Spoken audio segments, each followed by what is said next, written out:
I've been kidnapped by a man who's not just possessive, but also the most powerful lycanthrope I've ever met. Chapter 9 𝐿𝐷𝐸. This is the time. The fire in the hearth cracked and popped, offering the only source of light in the room. The two individuals sat next to each other, both of them gazing into the flames. I agree. She's here and he is distracted. It's what we've been waiting for. So why haven't you done anything yet? Our window of opportunity will close soon. Don't worry. I've already made my move. Soon, they both thought. Soon this will all be over. Evelyn's P.O.V. A soft moan escaped my lips. His mouth moved down the curve of my spine, hot breath fanning against the naked skin. Chill bumps erupted across my entire body. Adam's hands moved down my arms and interlocked with mine. I felt his body climb over mine as he gently moved my hands over my head and pinned them to the mattress. The fact that his body was so close against mine made my stomach do flips an Olympic gymnast would be impressed by. He flipped me over to face him, making sure my arms stayed pinned above me. His lips brushed against my neck softly, teasing me. My top and bra had disappeared into the tangle of the sheets and duvet, along with his pants and shirt. His hands left mine and began to trail down my body with a rough grip. Adam kissed my neck slowly at first, but then more aggressively. I could feel his teeth brush against the mark on my neck. My fingers ran through his hair as my heart raced faster. Adam bit gently at the skin. I let out another breathy moan and grabbed a fistful of his dark curls, earning an erotic noise from him.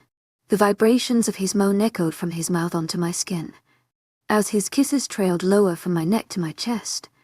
My hands left his hair and trailed down his bare back. Evelyn. I awoke with a start. My head was still spinning from the dream when I looked around to see who had said my name. Adam stood at the foot of the bed, the sheer curtain pulled back as he buttoned his shirt. What the hell do you want? I groaned, throwing the sheet over my face. You just slept for 11 straight hours. You should not be grouchy, he said dryly. I pulled back the sheet and glanced over at the clock, seeing it was indeed the next morning. After an otherwise unproductive day yesterday, I had gone to bed early. I never heard Adam come in last night. Because, I said, laying back down, you woke me up from a good dream. I could tell. A smirk lined his lips. I sat back up quickly. Wait, how? Adam said nothing as he let the curtain fall back into place and walked away from the bed. How? I asked again, pulling myself out of bed and following him into the bathroom. I want to have lunch with you today. Pulling out his toothbrush. You're changing the subject, I said pointedly, crossing my arms. I'm trying to ask you a serious question, and I'm trying to subtly avoid answering it. His mouth full of toothpaste. I rolled my eyes. I don't want to have lunch with you, I said after a minute of silence. I honestly couldn't believe I was still standing there, even though dreaming about him was nice. Real Adam was not nice. I don't care if you don't want to have lunch with me, Adam said, rinsing his mouth and drying it with a towel. You're going to. Is that so? You don't remember me telling you yesterday that I'm not doing the ownership thing with you? I knew he had to remember it. We hadn't spoken since then. Here's the thing about partnership, he said, looking at me in the mirror, resting his hands on the countertop. It requires mutual effort.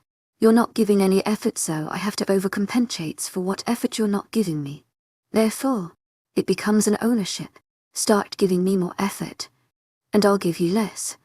I rolled my eyes. That's some logic you're working with there, I said sarcastically. You and I both have better things to do than to get lunch together. I shouldn't have to remind you that you're basically running a small country. Nevertheless, I would like to get into the habit of making time for you in my day. Turning to face me. I appreciate the attention. To my 𝐊𝐷𝐸 𝐬𝐷𝐸 heartfelt thanks for your unfailing patience, enthusiasm. Sarcasm dripping from my words. With that being said, I left the bathroom. I walked over to my side of the bed and bent down to pick up my pants and put them on under my t-shirt. As I was changing, Adam came out of the bathroom. I'll send someone for you when it's time for lunch, I stopped what I was doing and looked at him. I hope you realize that I'm not going to stay in this room for the rest of my life like some princess locked away in a tower. And don't plan on me thinking of you as my knight in shining armor either. Because right now you are the dragon. Adam smiled at this. You're more than to leave your tower. Your Highness. I rolled my eyes. I will go back home. I threatened. Adam smirked as he turned to leave the room. I'd love to see you try. After Adam left, I traveled up to visit Xavier in his library. When I walked in, he was standing over several open books that laid out before him on the table. Upon seeing me enter the room, he looked up and smiled brightly. Evelyn, how are you today? I'm fine. How are you? Just splendid. Xavier left his spot behind the table and walked across the room to meet me there. He placed his hands on my shoulders and looked into my eyes deeply. How are you feeling? I was taken back by the forwardness of the question, but I knew what he was referring to. It was miserable. I confessed. My shoulders slumped as I made this remark, but I felt relieved to be able to talk about it. I never want to go into heat again. To my 𝐿𝐷𝐼𝐻𝐿 𝐊𝐢𝐧𝐰𝐶𝐬 Xavier gave me a grim smile. I do not wish to make you feel forced into an uncomfortable situation, but I would like to stress the importance of making sure you are aware of what you have to do to prevent another cycle of heat. I nodded. I know. He said nothing further, only acknowledging my words with a nod. Well, Xavier said, I have found a few more books for you to read that I believe have the potential to contain some rather fascinating information. He walked over to the table and gathered a few books in his arms. Come in here and sit, he instructed, leading me into the sitting room. I followed him and sat down on the couch as he placed the books on the table. I'll go make you some tea. Leaving me alone in the room, I leaned forward and picked up one of the books. It had an olive-colored leather cover with gold stitching on the spine. I opened the book and began to read. It became apparent that the book was written for the sole purpose of informing its reader of the lifestyle, behavior, and purpose of the mate. The male mate is complex. There are characteristics that follow behavior set forth by the male lycanthrape in a mated pair that are common only in the male. It is believed that mated males have a prescribed set of traits which they exhibit in a relationship with their female mate but are not found in any other relationship dynamic.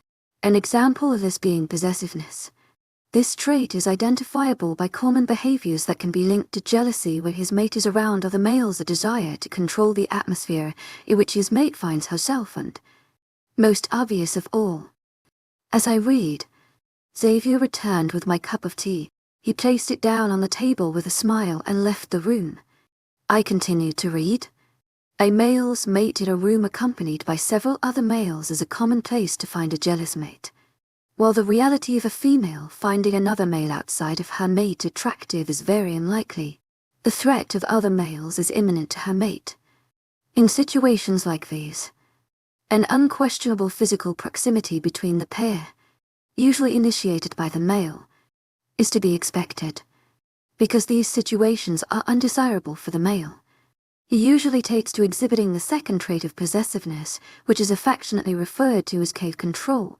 This title is used to describe the atmospheric dominance that a male will portray in any given environment his mate finds herself.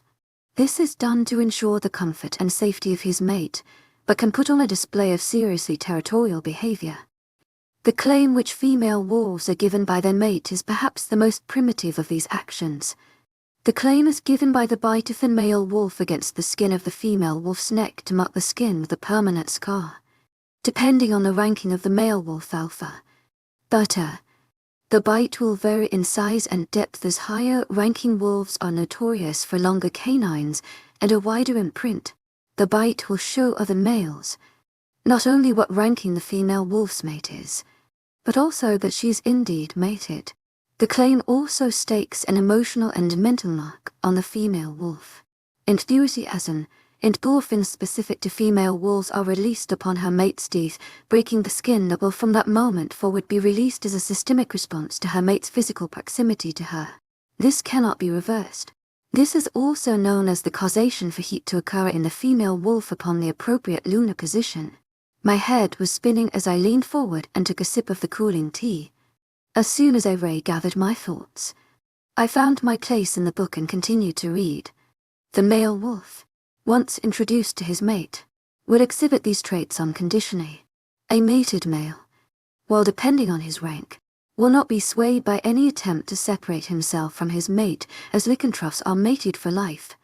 As for alphas who have been known for their overextended lifespans, their mates, once claimed, will possess an identical lifespan.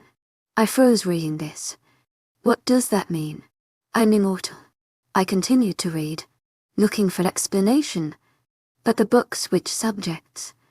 Exasperated by this information, I shut the book and sat back in my seat. I needed to talk to Adam. 𝐊𝐤𝐳 made no notice of me as I got out of my seat and rushed from the room. It took me a few minutes to find the right path to take, but I eventually found the correct route down to his office.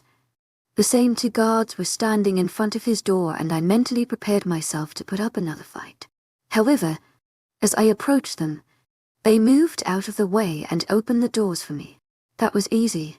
I gave them each a curt nod and walked inside, letting them shut the doors behind me.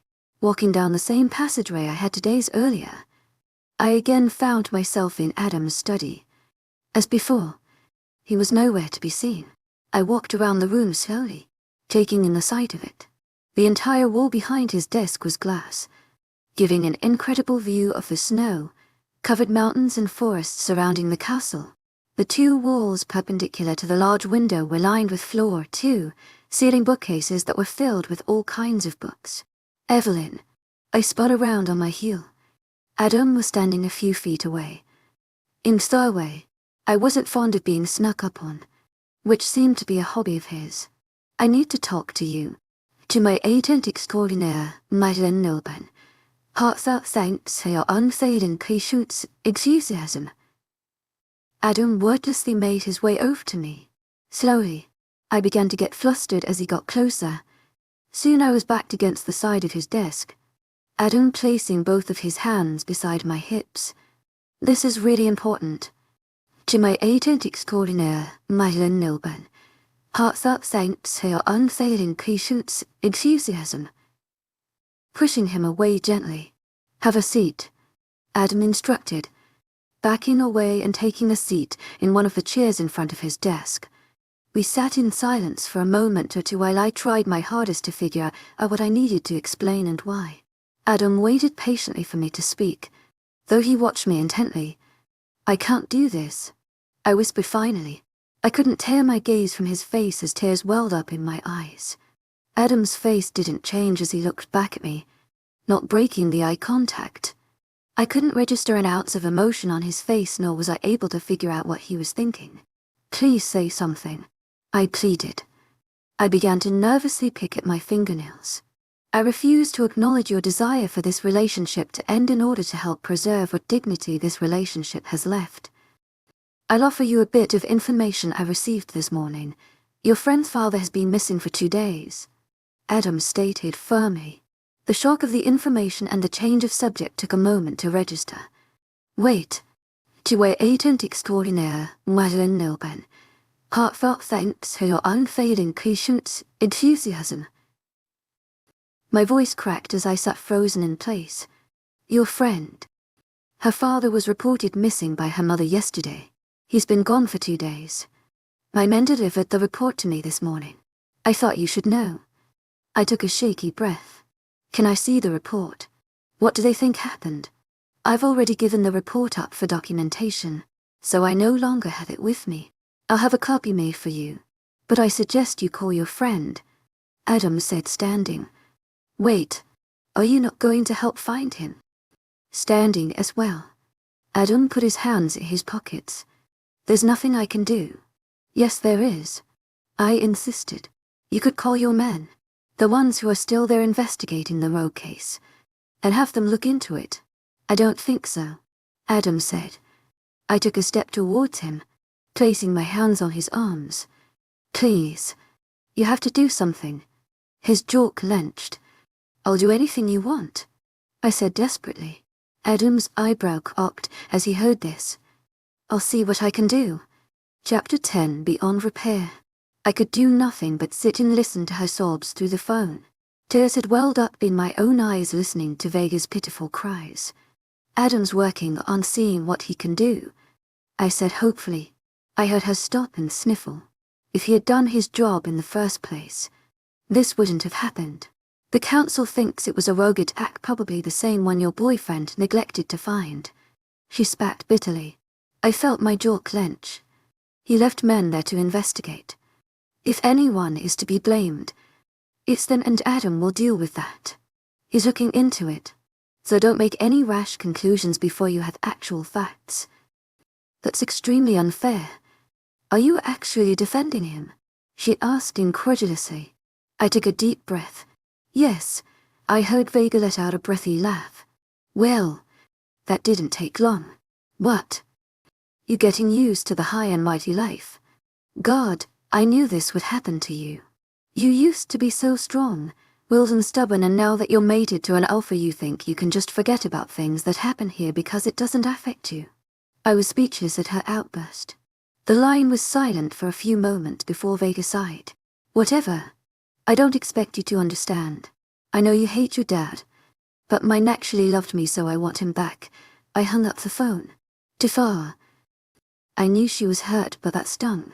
I sat down on the bed thinking about everything she said. I've barely been here a few days. I can't have already changed. Maybe she's just jealous that I've got a mate and she doesn't. I let out a snicker. She can have mine if she wants it. The smile on my face fell as her comment about my dad began to play over and over again in my mind. I know you hate your dad, but mine actually loved me. The bedroom door opened and Adam walked in slowly. How is she? Closing the door behind him. I just nodded. What's the matter? He asked as he made his way over to where I sat. Nothing, I said shortly. His hand reached out to touch my face and his thumb wiped a tear from my cheek. Although the gesture was affectionate, I looked up to meet his gaze and his face was expressionless. I couldn't tell what Adam was thinking. Don't lie to me. His voice low. His cerulean blue eyes were like a truth serum. As soon as I looked at him, I couldn't hold it in. She said something really rude about my dad. Looking away, Adam's hand fell from my face and he sat down next to me on the bed, his weight on the mattress causing me to lean into him. She probably wasn't wrong, he said flatly. But hurt people, so don't let it get to you. Was that supposed to help? Is that why you're so angry all the time? As soon as the words came out of my mouth, I regretted them. Adam didn't say anything, just looked around the room interested. The silence grew almost unbearable until he finally spoke. Speaking of your dad, he said, looking at me. My men went to question him this morning and he wasn't home. They tried him at the farm, but he wasn't there either. They couldn't pick up a trail anywhere in town. Do you know where he might have gone? My eyes widened at the information. Was the house empty? I asked quickly. Adam shook his head. They didn't say. Find out. To my agent extraordinaire, Madeline Nilben. Heartfelt thanks to your unfailing patience, enthusiasm. He and Mr. Chandler didn't get along. Again, Adam's face was unreadable.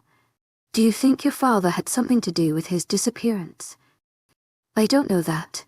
All I know is that my father wouldn't have left my mom, I know that for certain.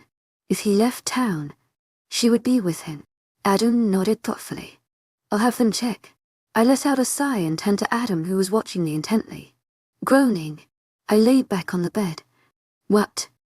I closed my eyes after letting out a deep breath. This wouldn't have happened if it weren't for me. What do you mean? Adam asked. If I hadn't gone to the meeting, this wouldn't have happened. If I had just not been there, you would have done your job, the rogue, and this wouldn't be happening. All would be well if you had not met me. Adam finished. Hearing him say it sounded wrong, but I couldn't correct it because it was the truth.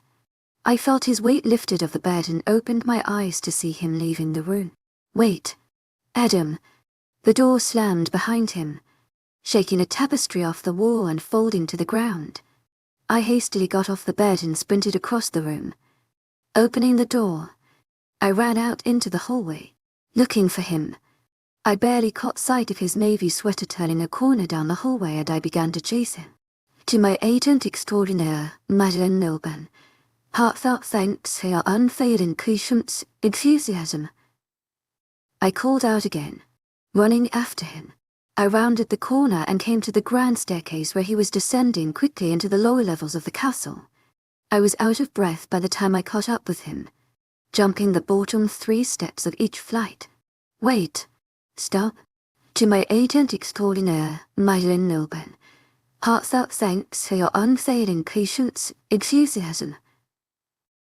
Adam stopped at the bottom of the stairwell, his back still facing me. That's not what I meant. I'll keep you updated on the search for Warren Chandler. We'll check your family's home tonight, and if your parents are not there, I'll put out an alert. But, for now, don't bother yourself with it, he said flatly. Accented voice bounced off the marble walls and echoed both in the stairwell and in my head.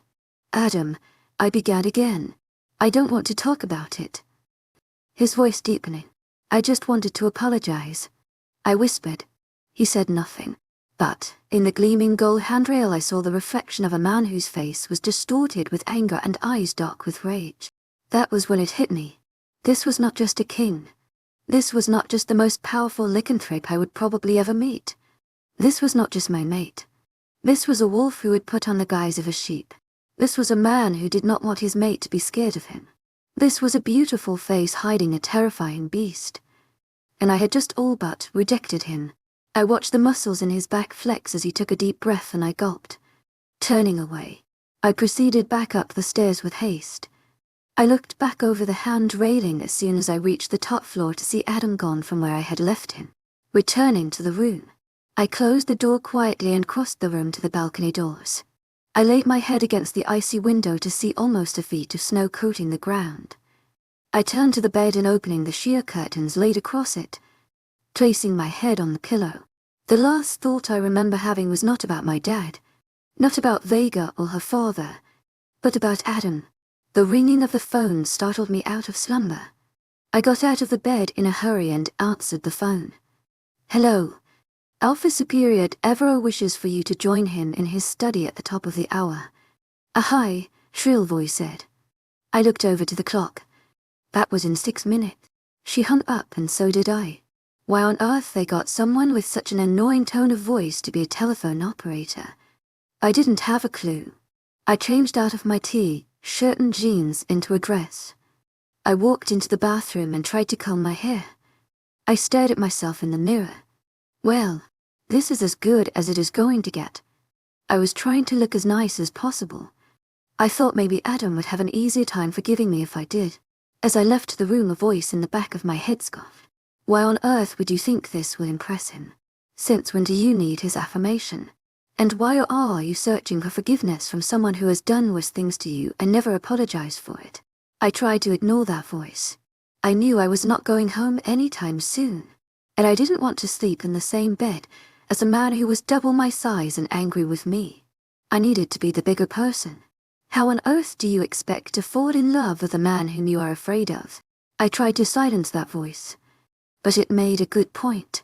I shook my head as I descended the stairs. I don't expect to fall in love with him. I made my way down the hall and into his office. The guards weren't there today. No one was in the office at all.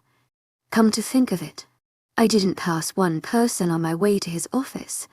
Where's everyone? The silence was nerve-wracking, but I pushed open the doors and turned left to head into his office. He sat at his desk, eyes peering at a sheet of paper in his hands. His hair was tousled and sweater was gone to reveal a white undershirt which stretched across his protruding chest muscles and toned arms. Everything okay? I asked warily. Sit, he said, putting the piece of paper down. I crossed the room, avoiding meeting his gaze, and sat down in the chair across from his desk. Your mother was still at home today when they went back to check, he said, leaning forward. Are you sure your father wouldn't have left her? I nodded, still looking at the floor. Certain. Why, he asked. Why what? Why do you know your father wouldn't leave your mother? 𝐿𝐷𝐸𝐿𝐬 𝐊𝐢𝐳𝐷 𝐊𝐢𝐳𝐷𝐞𝐝 He's a little codependent when it comes to her. Adam didn't say anything. I looked up to see him staring at me intently, obviously waiting for more details I wasn't going to give. Remember this morning when you said you would do anything I wanted if I extended my help to the search for Vega's father? He asked slowly. I gulped. I wanted so desperately to look down at my feet the way I always did when I was nervous, but I couldn't look away. His eyes held me captive. I found myself nodding. I've decided on what I wanted, he said, standing. What's that? God, what is it? Adam walked around the desk to stand in front of me, arms crossing against his chest. 𝐿𝐷𝐸𝐿𝐬 𝐊𝐢𝐳𝐷𝐸𝐿𝐬 His eyes narrowing on me. Well, that wasn't what I thought he would say. What? What do you mean you want a chance? A fair chance at making you want to be with me? I think this was doomed from the very beginning. Neither of us had a choice, making both of us miserable. If you give me a fair chance, I will make you want to stay here and you will willingly give me the time of day instead of being summoned to my office for a conversation. My head was spinning. How do you plan on doing that? Practically, we're looking at 100 days. I get 100 days to woo you, seduce you, and convince you to spend the rest of your life here with me. 𝐿𝐷𝐸𝐿𝐬 Heartfelt thanks to your unfailing patience, enthusiasm. If you're still unhappy, you can go home. However, this only comes if you give me a fair chance to prove myself worthy of your love. I sat in silence for a few moments. 100 days is a long time. However, if I don't agree, I could be here for longer than that. Maybe he deserves a chance. I have been hard on him, because he kidnapped me and bit into my... Conflicted. Adam asked. Then a small voice reminded me of one thing. What do I have to go home to? Balga is mad at me and my father is missing. You get 100 days, starting tomorrow. 𝐿𝐷𝐸𝐿𝐬 Heartfelt thanks to your unfailing patience, enthusiasm. I'll try to be fair, but you cannot keep treating me like I'm some toy. I want to be involved here. Help you run things. Help find my best friend's father. I'm not just going to sit around for those 100 days. Deal? Adam nodded. We were both silent for a few minutes, letting the feeling sink in. Part of me was terrified. This man was manipulative. He got what he wanted. How was I to be sure he would hold up his end of the deal? The other part of me was excited. What would experiencing Adam attempt to woo me include? What did seducing me mean? This was going to be a chance for me to finally take the reins and call the shots. And I couldn't wait. Why do you say your father is codependent? Adam asked. Then I remembered our deal. Be open and give him a chance. He needs to know. My mom always worshipped the ground he walked on. She affirmed him. But a few years ago she got sick. I explained. She lost a lot of weight and isn't able to do much anything anymore. She's addicted to all kinds of painkillers and my dad gives them to her. I have no clue where he gets them from. But he needs to keep her alive and happy. She's still his sense of affirmation. And he needs her approval to survive. Adam sighed. It's hard to believe a man like that has a soft spot. They're mates. 𝐿𝐷𝐸𝐿𝐬 Heartfelt thanks to your unfailing patience, enthusiasm. Where? He commented. That hasn't happened between anyone but pure bloods for a very long time. I nodded. I know that now. I looked up at him and found myself scorching under his intense stare. Will your mother be okay while he's missing? I nodded. She's just as codependent on him. She won't leave that house without him for the world. I'm sorry, Adam said. It was the first time I saw genuine emotion flash through his eyes. I don't know what you're sorry for. I whispered. It's not your fault I grew up without them. I'm sorry that that's how you see men and relationships. Being mates doesn't have to mean co-dependency. I tore my eyes away from him and stood up. I don't need to be fixed. I also don't want you to feel like it's your responsibility to make me happy. It is my responsibility. Taking my chin between his thumb and index finger and lifting my face to look at him. And I will fix this. I fought back hot tears. Don't get attached. This is a 100-day thing. What about you? Don't you need fixing? This smirk he gave me was almost frightening. Darling, I'm beyond repair. Chapter 11. Bubble baths and burning houses. What have I done? I sat in a hot bath with the bathroom lights dimmed, but I couldn't relax. Every muscle in my body was tense. I laid my head back against the tub and stared at the bubbles floating across the steaming surface of the water. I wanted to go home. I was worried about Vega. I had no clue where her father was or where my own father was. I had a headache from turning each problem over and over again in my mind, and I still couldn't comprehend it. My heart ached at the thought of my mom by herself. She was so fragile and dependent on my dad. I don't think she had gone a day without him up until that point. As much as I hated him, she needed him. That was the sole reason I actually cared to wonder where he was. Then there was Adam. God, what a man! I had never met anyone like him. Adam was a living oxymoron. He could be so sweet and gentle one moment, but so bitter and demanding the next. I fought my consciousness over whether to give him a chance to prove himself a worthy, loving mate or to run as far as I could, determined not to be burned by the fire he seemed to carry inside of him. When I thought of the word mate, all I could see was my parents. I didn't want that for myself, and I was scared that would be what I got. However, I wasn't just fighting my consciousness, I was fighting myself. I didn't know how much longer I could tell myself I didn't want him before I became delusional. There was absolutely no denying that I found him attractive. Extremely attractive. Muscular frame was everything and more I ever wanted in a man. The way his arms flexed when he moved them even slightly and the way his back tightened when he walked did not escape me, no matter how much I tried to ignore it.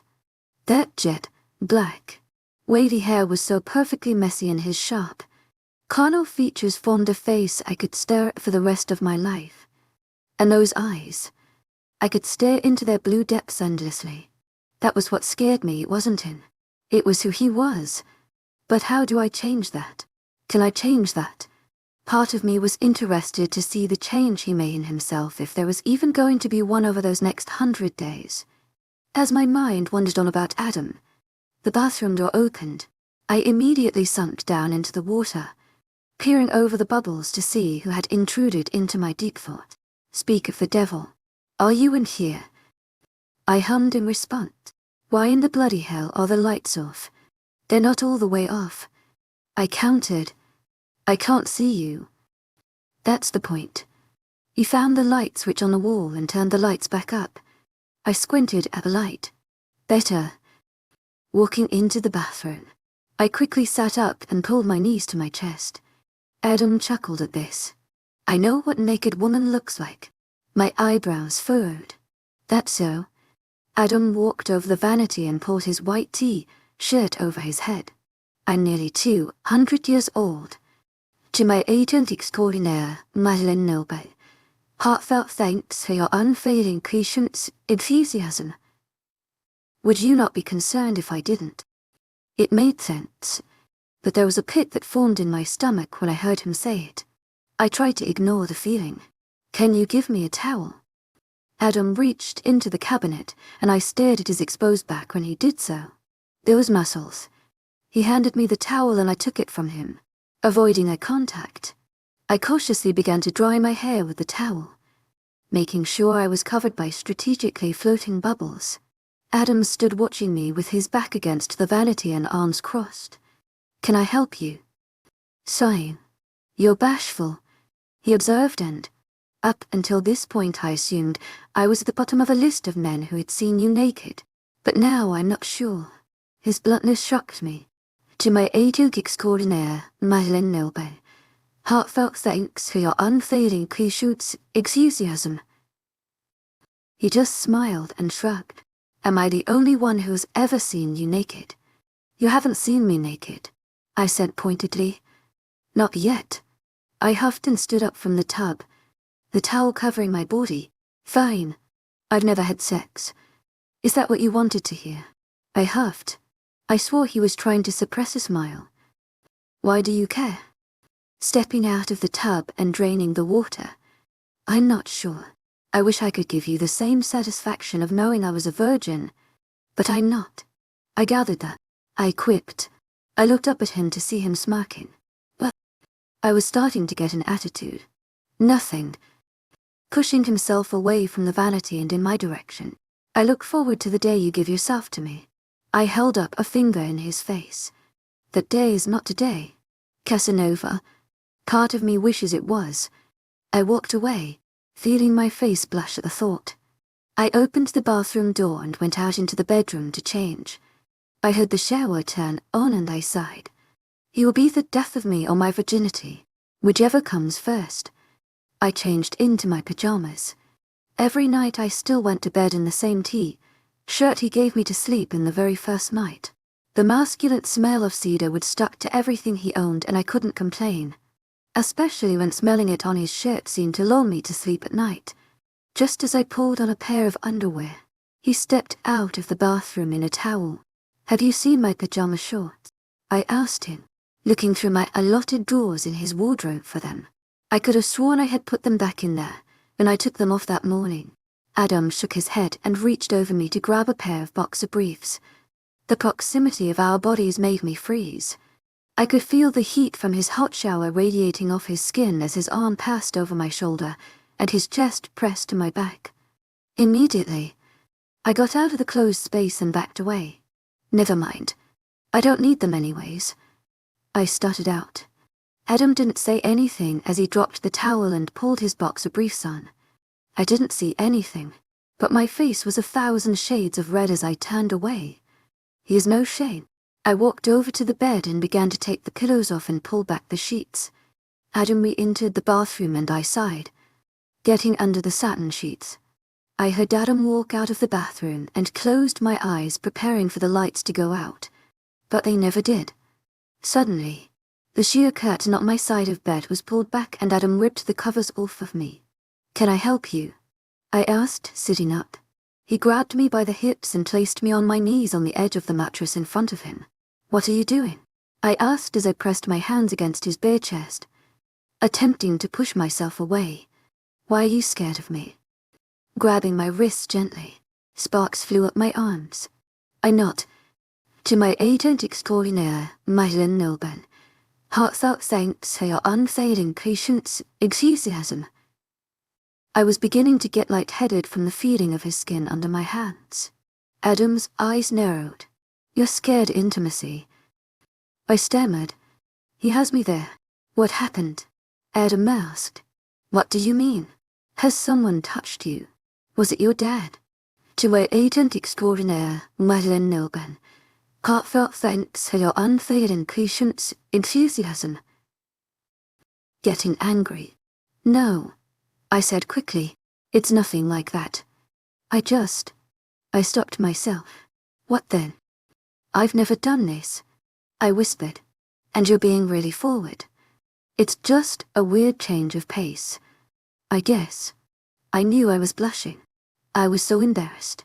Why couldn't I be more experienced? I've never even been kissed. I looked down at my fingers which were still pressed against his chest. Adam sighed a sigh of relief. You just kept flinching every time I would get near you and I thought something had happened. I bit the inside of my cheek. His voice lowered. Look at me. I lifted my eyes and his hand went underneath my chin. I'm sorry, he repeated. I felt my breath hitch in the back of my throat as his face inched towards mine. I glanced at his lips before my eyes fluttered shut. I could almost feel the brush of his lips against mine before the door swung open and slammed against the wall, startling me.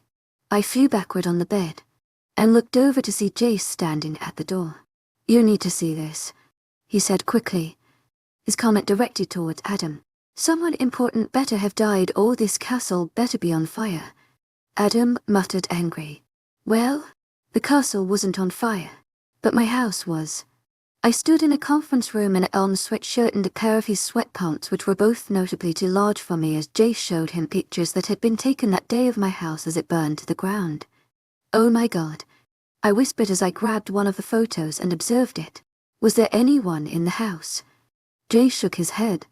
"No, one of our men ran in and couldn't find anyone. The fire department confirmed there was no one inside." I felt a rush of relief. "How did it happen?" Adam asked, passing me another picture as he finished looking at it. "They're doing an arson investigation, but the results could take up to a week to come back," Jay said. We all stood there in deep thought. "Did someone see anyone trying to flee the scene?" Adam asked. Jay shook his head. "No, our men saw the smoke from a few miles away and they were the first on the scene. No one came out of the house after they got there, and no one in the fire department saw anyone leave either." "No one's placed an insurance notice on the house yet?" asked Adam. "Not that we know of," Jay said. "Keep an eye on that and let me know if anything changes. They may be trying to collect the insurance claim and leave. In the meantime, keep me updated on everything. I want that arson investigation to be expedited, and I want to find out if the neighbors saw anything. Find her mom as well," Adam said, handing the photos to me. "Do you see anything unusual?" Adam asked me. I shook my head as I flipped through the photos. I didn't see anything out of place. I looked at the last one and stopped. "Wait. 𝐿𝐤𝐳𝐸𝐴𝐻𝐿𝐵 Hearts out saints who are unfailing patience, enthusiasm." Pointing at the picture. "This isn't right." I pointed to a bushel of red tulips that was planted in the mulch beside the front door. "No one in my family planted flowers. These had to have been put there. Plus, it's not even the right season for them. So it had to have been recent. 𝐿𝐤𝐳𝐸𝐴𝐻𝐿𝐵 Hearts out saints who are unfailing patience, enthusiasm." Adam took the photo and he and Jace observed it. "You're right. Have someone figured out how long they had been there? That's something to pay attention to." Jace nodded as he took the photos and circled the tulips with a marker. "I'll find out. Let me know as soon as you hear anything new," Adam said. He took my hand and pulled me out of the room. I followed him blindly, trying not to trip over the sweats which were too long. I was still in shock. Who would set my house on fire? I whispered, thinking out loud. My parents haven't done anything to anyone and they have nowhere else to go. We'll find out soon enough. His thumb beginning to trace circles on the back of my hand. We arrived back at the room and I immediately collapsed onto the bed. Adam helped pull the sweatshirt over my head and I laid down, pulling the sheets up. He turned the lights off before climbing in bed beside me. "We'll find out who did it," he assured me. I sighed in response, rolling over. I wasn't sure I wanted to know. I woke up the next morning to Adam's hand on my shoulder, shaking me lightly. "What?" I groaned, rolling over. "You need to wake up. You need to go away. 𝐿𝐤𝐳𝐸𝐴𝐻𝐿𝐵 Hearts out saints who are unfailing patience, enthusiasm." Picking up at him from under the sheets. "My aunt would like to have breakfast with us, and we can't do that if you're still in bed," he explained. I huffed. "I'm not even hungry. You've got an hour to get ready," Adam said, leaving my side. I sat up and watched him as he walked around the bed, pulling his shirt over his head and setting a water bottle on the side table. He was sweaty and looked like he'd been for a run. It was the beginning of his 100 days, and if he kept his shirt off, it wouldn't take 100 days for me to take a liking to him. "What time is it?" 8:30. I groaned loudly and fell back into the bed. The curtain opened from Adam's side of the bed and he peered in. "You're more than welcome to shower with me if you think that would wake you up." I laughed. "You're funny. Suit yourself." After a few moments, I heard the shower turn on and I swung my legs over the side of the bed. His aunt better be the best person in the entire world, and this better be the most delicious food I've ever eaten. After going through the wardrobe and finding something to wear, I walked into the bathroom and brushed my teeth. It was taking a lot of willpower not to check Adam out through the glass doors and the reflection of the mirror. I combed through my hair and pinned it up. I searched through the drawers to find my makeup. Adam stepped out of the steaming shower with a towel wrapped around his waist as soon as I began to put on eyeliner. "You look nice," eyeing the dress I had picked out. "Thank you," I said quietly, trying to concentrate on my winged liner and not his naked torso. Adam walked up behind me and stared at my reflection in the mirror as I finished off the look with a few swipes of mascara. "I never realized how green your eyes were," he commented. I let out a breathy laugh as I zipped up my makeup pouch. "Makeup tends to do that. I think you look great either way." "Thank you," I said, trying not to blush. I left the bathroom as he changed into a dress shirt and slacks. "To 𝐊𝐢𝐳𝐷𝐸𝐷𝐸𝐷𝐸𝐷𝐸𝐷𝐸𝐷𝐸𝐷𝐸𝐷 heartfelt thanks for your unfading patience, enthusiasm," he asked, walking out of the bathroom. I slid on my flats and nodded. "I lied when I said I wasn't hungry before," I said sheepishly. "I know. You're always hungry." We walked a few floors downstairs to a huge dining room. The elongated gold table stretched to fit almost 50 people. Flowers adorned the table as centerpiece, and for placemats were set out at the end. White and gold, encrusted chinaware was set out next to crystal glasses and silverware. Doors at the other end of the room opened and a woman with shoulder-length blonde hair walked in. She had on a long, fitted white gown and ruby earrings. Behind her entered Xavier, who smiled at me. "Evelyn, this is my aunt, Victoria, and you've already met Xavier," Adam said, introducing us. "It's a pleasure meeting you. To my agent extraordinaire, Madeleine Noban. Heartfelt thanks for your unfailing patience, enthusiasm." Reaching out to shake her hand. "Truly, I wish I could say the same. Darling," she quipped. "Well, this is going to go great." Chapter 12, He's a better kisser you can leave. Adam didn't need to tell Victoria twice. She gave me one last, hard look before walking around us and out of the dining room. "I'm sorry," Adam apologized. "I thought you said you wanted to have breakfast with us." I asked him. Xavier spoke up. "That would be my fault. I orchestrated breakfast. I assumed she would have wanted to meet you." Adam pulled out a chair for me to sit in. "Don't let her ruin your appetite." "Wait, it's too late for that." I sat down, as did Adam and Xavier. Our meal was brought out by servants, all dressed in black. They removed Victoria's placemat and silverware and filled our plates with food. Looking at the food, I felt my hunger dissipate. I didn't want it anymore. I couldn't get Victoria's words out of my head. Why does she not like me? Xavier and Adam both sat there awkwardly eating, watching me stare at my food. I finally picked up my fork and ate a strawberry. Eventually, all the food was gone from my plate and Adam and Xavier had finished as well. "Still hungry?" Adam asked. I shook my head. "Well, I've got some things I need to take care of this morning," Adam said. "Do you want to meet me for lunch later?" I nodded. "Sure." He got up from the table and gave me a wink as he walked away. "How are things with him?"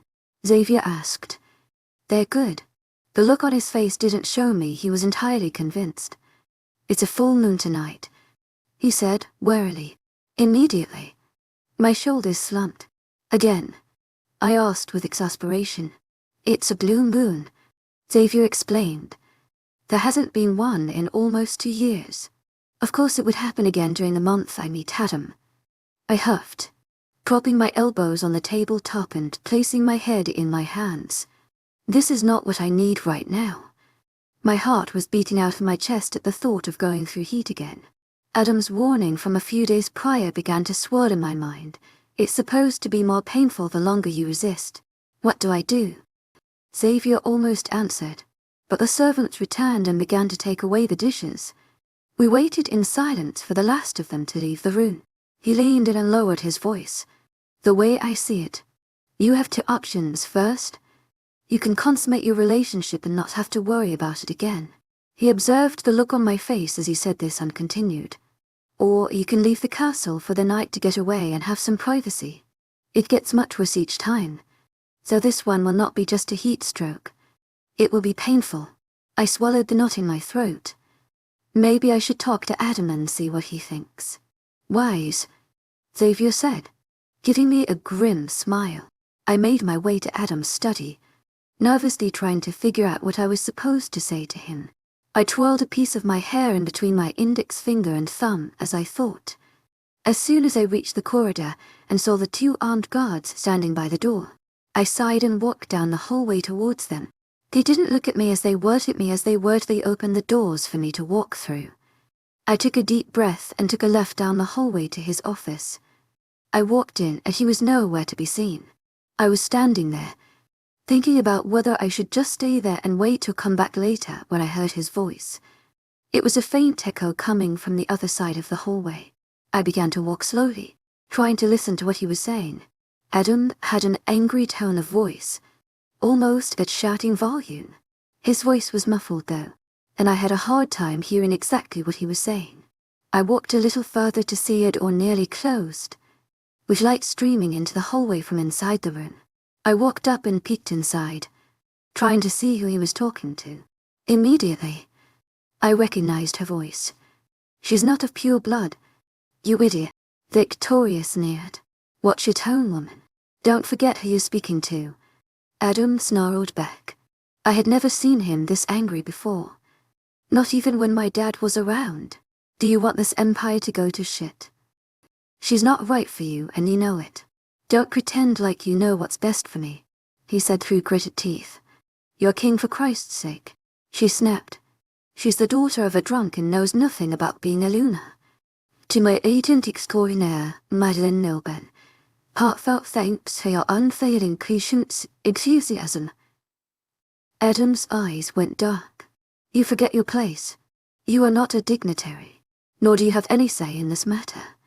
You are ornamental, nothing more. I can make you disappear and cut you off from this family just like that, he said, snapping his fingers. Oh, go ahead, she scoffed. I did not watch your mother and father build this pack up from the ground for you to destroy it over some girl. She's your Luna superior. His jaw clenching.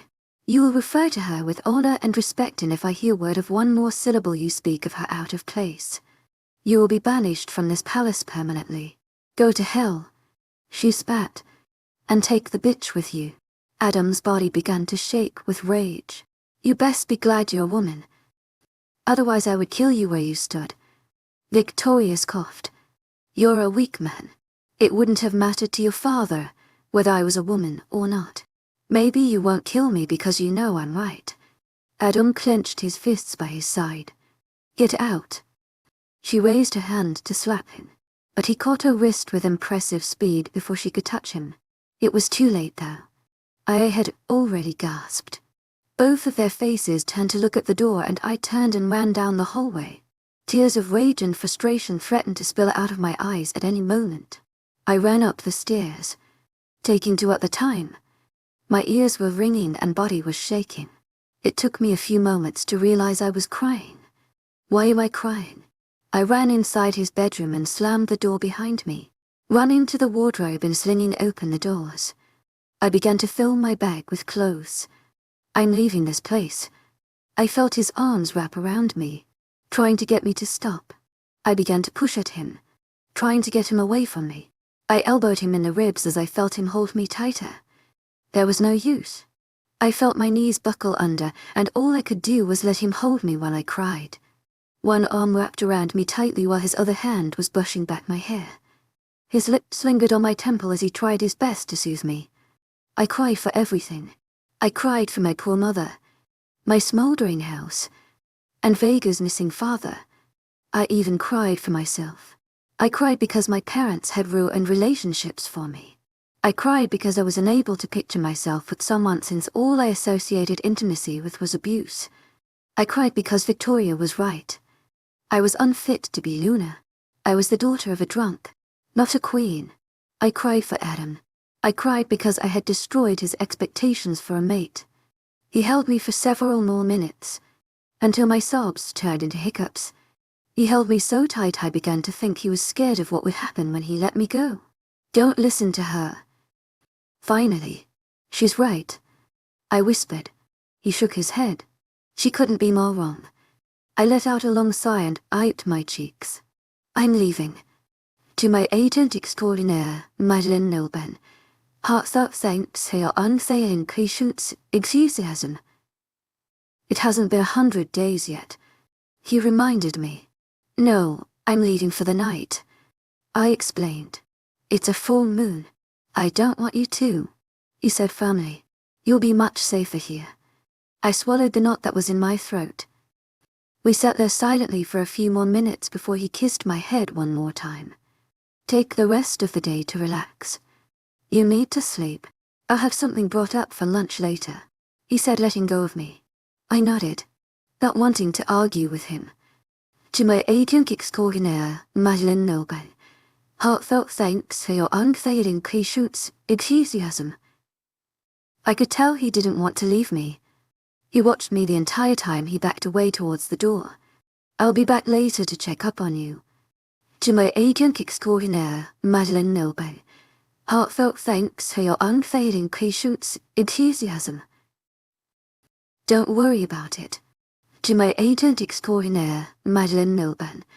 Heartfelt thanks for your unfailing patience, enthusiasm. I'm fine. I knew he wasn't convinced of this. But he left the room anyway. I tried not to feel lonely after he did. He had a pack to run. To my agent extraordinaire, Madeleine Nilben. Heartfelt thanks for your unfailing patience, enthusiasm. I laid down on the bed inside. Pull yourself together. I hadn't cried that hard in so long. I was used to being tough and resilient. But, after the week I had, I figured crying might have been the best thing for me. I vowed then and there that the next 100 days were not just going to be me letting Adam prove himself. They were going to be me proving to myself I could be a strong leader. A Luna. I never had Adam come back into the room and I never had lunch being brought in. I slept right through it all. When I opened my eyes, I opened them to a nearly dark room. Getting out of the bed, I saw the sun setting behind the mountains off in the far distance. It didn't take long for me to remember I was about to enter heat again. My throat was dry and scratchy and I was achy all over. I walked over to the untouched tray of food that had been brought in while I slept. The soup was long cold, but I downed the glass of water into gulps. I changed out of my dress into Adam's tea, shirt and washed off what was left of my makeup. The cold water felt refreshing on my skin. Sweat had already begun to accumulate on my forehead and the sun hadn't even set yet. I turned on a few lamps and ran a bath full of cold water. I stuck my feet in it for a while until it was no longer satisfactory. I felt like my insides were on fire. It was like I was trapped in a locked car on a mid-summer's day afternoon. I began to pace around the room until I heard the door open and turned to see Adam walk in. How are you feeling? Unbuttoning his shirt. I want you to hit me. To my agent extraordinaire, Madeleine Nilben. Heartfelt thanks for your unfailing patience, enthusiasm. His eyebrows furrowed. What? Hit me. I repeated. Knock me out so I don't have to be awake for this. Are you bloody delusional? He asked incredulously. I nodded. It's a possibility. I'm really hot right now. Adam walked up to me and put a hand on my cheek. You're burning up, he commented. I just said that, Sherlock. I said, swatting away his hand. I'm not laying a hand on you, he said, walking towards the bathroom. That's it, I exclaimed. We can have sex. He stopped dead in his tracks and turned to look at me. You're going crazy. I groaned. No, seriously. If we have sex it will go away. I'm not having sex with you, he stated plainly. Why? I asked. He looked at me like I'd lost my mind. Because this is you talking. Love. It's the heat talking and I'd rather you decide on your own devices. You've got to be kidding me. You just said yesterday you wanted to have sex with me. I exclaimed. Not like this. I don't. Walking into the bathroom. I chased him into the bathroom and closed the door behind me. He was taking off his shirt when I jumped up on the counter in front of him. Please. No, I reached out and grabbed his face, putting him in to kiss me. The second his lips touched mine I felt sparks erupt across my body. He relaxed into the kiss and placed his hands on my hips, pulling me closer to his body. I wrapped my legs around his waist as he began to kiss me back. Why on earth has it taken me so long to kiss him? His lips were soft and they molded into mine perfectly. You're making it very hard to say no. Pulling away from me. That's the point. 𝐿𝐻𝐸𝐵𝐻𝐸𝐬 𝐊𝐢𝐳𝐷𝐻𝐸𝐬 𝐊𝐻𝐸𝐬𝐷𝐞𝐝. Leaning in to kiss him again, Adam pulled my legs from around his waist and backed away from the counter.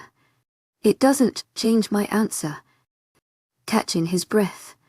I could tell how much it pained him to say it. Fine, I whispered, still breathless from the kiss. You'll thank me in the morning. He assured me. He was right. I didn't want to lose my virginity that night. My underwear didn't even match my bra and I hadn't shaved my legs in almost a week. Plus, I'd always imagined rose petals and candles. It could wait. I think it's best if I weren't here, he said after a few moments of silence. I'll be down the hall if you need me. I nodded, okay. He gave me a longing look before turning and leaving the bathroom. I heard the bedroom door shut and I cowered to the floor because of the pain. I took off my shirt and crawled over to the bath where the cold water was still running. It didn't help, but I couldn't muster the strength to get out of the tub for over an hour. Somehow I ended up on the bed in nothing but my underwear, where I passed out until sunrise. I woke up the next morning, achy from where my muscles had been cramping all night. My entire body was sore. I got out of the bed and took a hot shower. Gradually, I felt myself relax and I washed my hair and body. I brushed my teeth and combed my hair, all the while staring at the dark circles under my eyes caused by my sleep deprivation. When I left the bathroom, Adam was standing over by the balcony doors. He turned around as soon as he heard the door open. How are you feeling? I just nodded. I couldn't look at him. I was so embarrassed. I couldn't believe I had kissed him like that last night.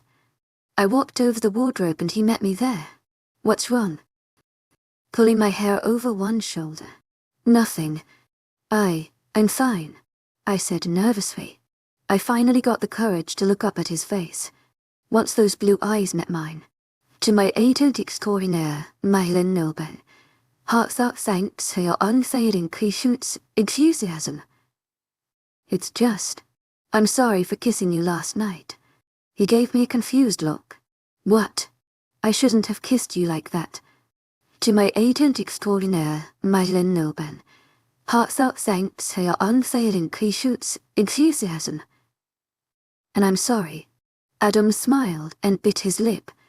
I actually thought it was kind of sexy the way you took initiative like that, he said, leaning in to whisper in my ear. My face turned bright pink. But he paused. I think it's my turn. Love. He put one hand on the side of my face, and the other wrapped around my waist as he leaned in. His thumb dragged slowly across my bottom lip and he stared deep into my eyes. After what seemed like forever, his nose brushed against mine, and my eyes fluttered shut as he kissed me.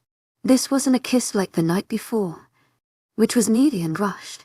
This was patient and gentle, like he could stay right there and kiss me for the rest of the morning. I felt my body melt against his as he pulled me in tighter, and his hand tangled itself in my hair. Adam pulled away slowly, like he was savoring the taste of my lips against his. I put my hand against his bare chest. You're a much better kisser than I am, I whispered. He let out an airy laugh. Darling, you can kiss me anytime.